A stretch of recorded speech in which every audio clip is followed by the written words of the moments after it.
Olá pessoal, estamos aqui mais uma vez através do Bioespecífica Reviews para fazer a revisão da nossa aula mais recente, que foi Sistema Respiratório. O foco principal da aula de sistema respiratório eu vou dividir em três aqui. É a gente entender como que o ar entra nos pulmões, como que o oxigênio passa do ar alveolar para o sangue, o processo de hematose, e depois como que a gente transporta esse oxigênio no sangue. São três pontos principais na aula, os mais cobrados em prova. Tá certo. Então, como já sabem, vamos falar hoje de sistema respiratório. E galera, vamos nessa. Bom, eu acho que essa figura, ela meio que já traz bastante dessa aula. Talvez a gente pudesse resumir essa aula toda em cima dessa figura que vocês enxergam aí agora, que ela descreve todo o caminho, todas as vias por onde esse ar vai passar até chegar aos seus alvéolos pulmonares, que é o grande objetivo dessa aula, Bom, a primeira parte de tudo que a gente vai discutir é que as vias aéreas, elas têm uma entrada através do nariz e da boca, beleza? E você pode usar as duas. Obviamente, você pode decidir qual delas vai ser uma melhor via para você, O nariz, ele acaba sendo uma melhor opção para você inalar o ar por três motivos. Primeiro, ele limpa o ar a partir do muco e dos cílios que você tem presentes ali, e ele também aquece o ar e umedece esse ar, coisas que vão ser importantes para o bom funcionamento de toda a sua estrutura respiratória. A boca, ela acaba não fazendo esse papel, é uma entrada direta de ar, muitas vezes esse ar pode entrar contaminado e gerar prejuízo para o seu sistema respiratório de uma forma geral. Beleza? Tranquilo? Então é o seguinte, imaginando que esse ar entrou, passou, ele vai passar pela faringe, que é uma estrutura compartilhada também pelo sistema digestório. Inclusive, na aula digestória, a gente coloca sempre que é a única parte do sistema digestório que não sofre peristaltismo, e esse é o motivo, ser compartilhado com o sistema respiratório, senão isso pode gerar um bloqueio. Logo na sequência, esse ar desce para a sua laringe, que é a abertura da via respiratória, exclusiva da via respiratória, e a laringe, ela tem que se manter sempre aberta. Em hipótese alguma, ela pode fechar, e o seu corpo, evolutivamente, adquirir uma característica que favorece isso. É uma estrutura cartilaginosa, sempre aberta. Essa estrutura cartilaginosa, estruturada em anéis, ela prolonga pela sua traqueia, que é um tubo largo, e esse tubo, uma hora, ele bifurca. E a partir desse momento você pode chamar essa estrutura de brônquios, como vocês estão vendo aí na figura. Reparem que o brônquio ele é muito parecido com a traqueia. Histologicamente falando, é basicamente a mesma estrutura, com a diferença de ter um calibre menor e agora você tem dois, até porque vocês têm dois pulmões e é necessária essa bifurcação nesse momento. A ideia é que esse brônquio ele vai se ramificando cada vez mais, formando brônquios menores, vamos dizer assim, que a gente chama de bronquíolos.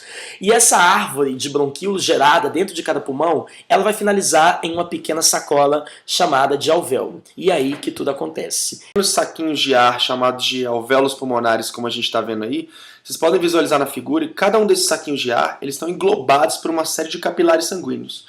E o capilar sanguíneo já é um tipo de vaso conhecido por ter uma parede muito fina, formada apenas por uma camada de células, e que dá a capacidade de troca de substâncias. Os capilares sanguíneos têm essa função aí. A parede dos alvéolos também é bastante fina, feita por um tecido epitelial simples, permitindo aí a passagem de substâncias.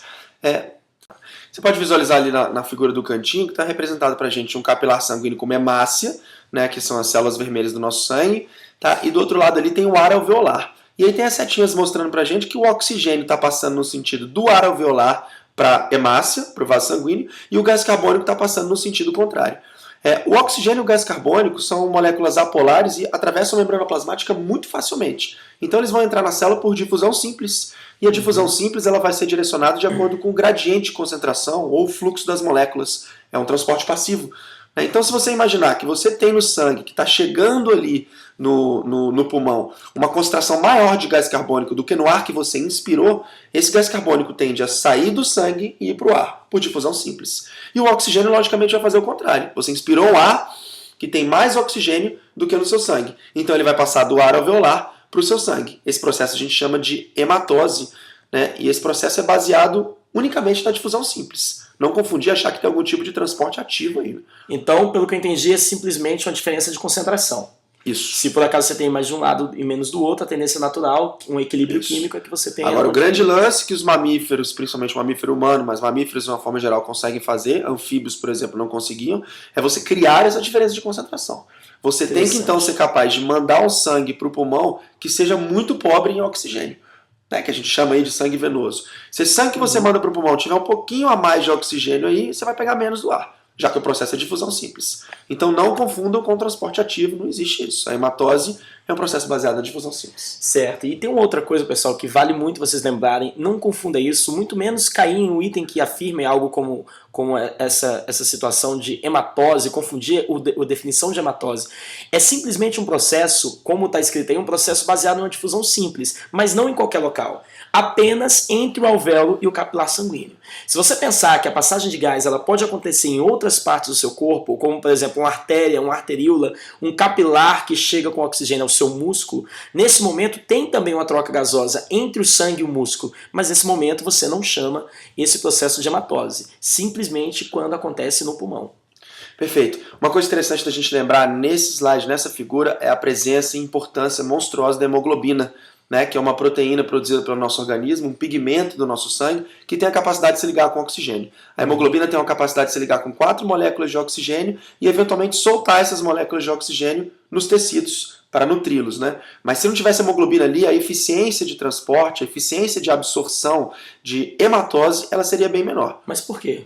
Porque a hemoglobina, quando se liga com o oxigênio, é como se o oxigênio tivesse sumido ali. Ele se solubilizou no sangue, quando ele está ligado com a hemoglobina. Então você continua tirando o oxigênio do ar alveolar e passando para o sangue. É quase como se você nunca fosse atingir o equilíbrio ali. Entendi, mas uma dúvida que fica é por que é necessário? Esse oxigênio não conseguiria se difundir naturalmente e ficar dissolvido ali no plasma? O oxigênio conseguiria se difundir naturalmente, mas se ficar dissolvido no plasma é complicado, por ele ser uma molécula apolar. Então esse é o problema, né? Então quando ele fica ligado com a hemoglobina, essa característica apolar do oxigênio não vai influenciar tanto assim. Você não pode ficar formando bolhas de ar no sangue, né?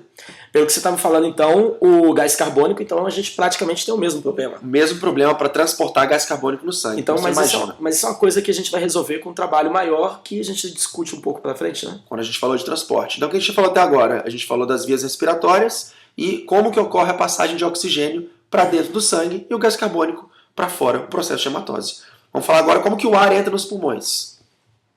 O ar entra nos pulmões graças à função ou à participação de músculos muito importantes. Os músculos intercostais já existem desde os répteis. As aves também têm. Agora, o mamífero, além dos intercostais, tem também o diafragma. Esses músculos, de forma bem simples, eles vão se contrair e quando eles se contraem, eles expandem a caixa torácica. Então vamos imaginar, quando a caixa torácica está maior, significa que eu tenho um volume maior, a pressão vai ser menor.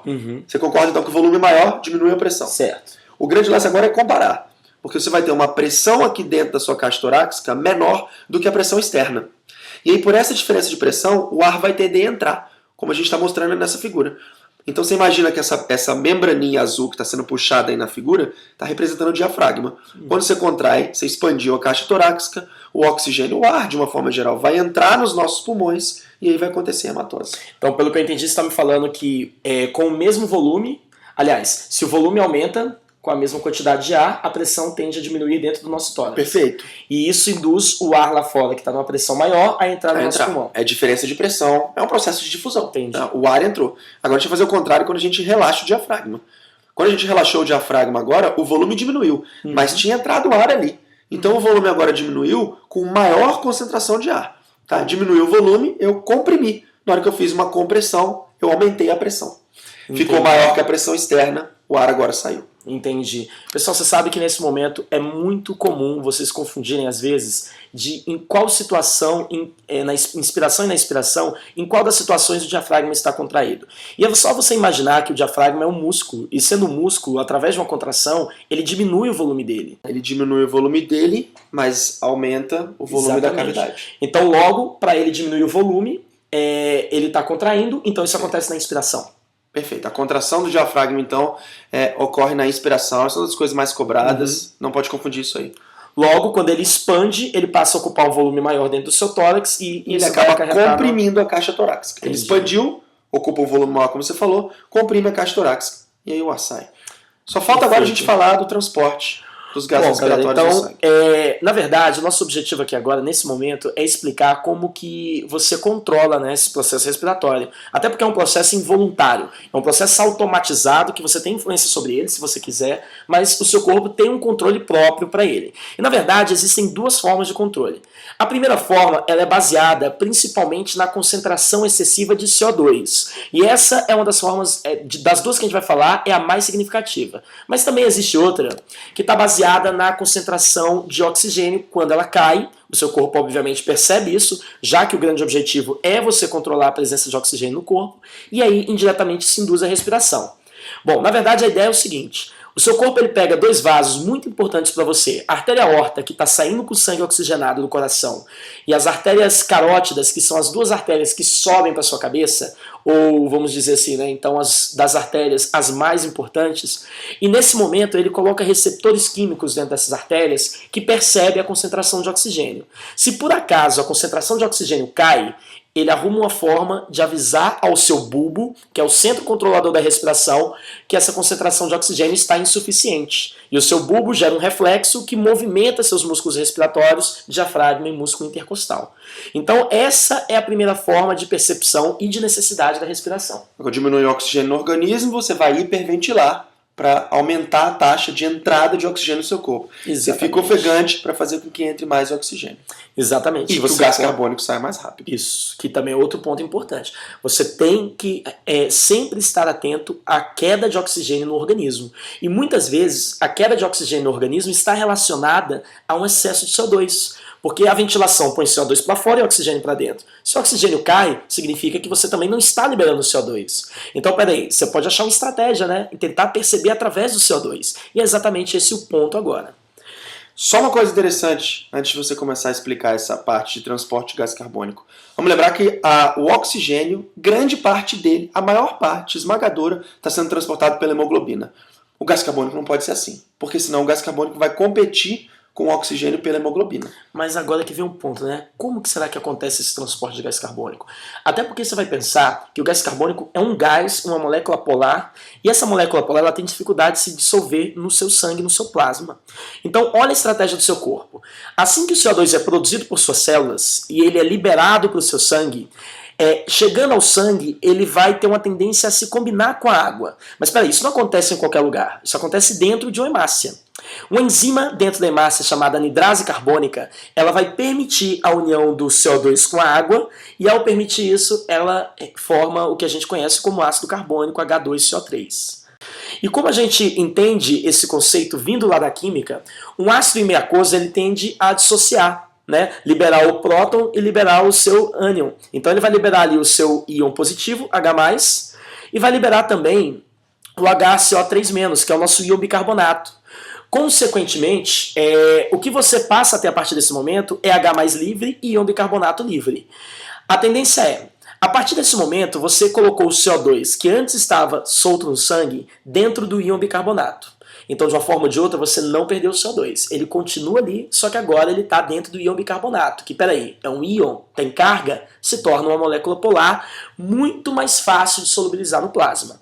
Então, o grande objetivo disso que você acabou de ver foi, você pegou o CO2, que antes era muito difícil de solubilizar, e converteu em algo fácil de solubilizar, íon bicarbonato. A consequência é, cada vez que você faz isso, um H+ é liberado. Quanto mais H+ é liberado, a gente entra naquela outra história química. A concentração excessiva de H+ leva o quê? Acidez sanguínea. Galera, acidez sanguínea. E a acidez sanguínea tem a ver com o controle da respiração. Então, presta atenção. Quanto mais H+, significa dizer, então, que seu sangue está ácido. E o seu bulbo está atento a isso. Perceba nessa expressão. Repare que assim que o CO2 aumenta, a quantidade de H+ liberado também aumenta.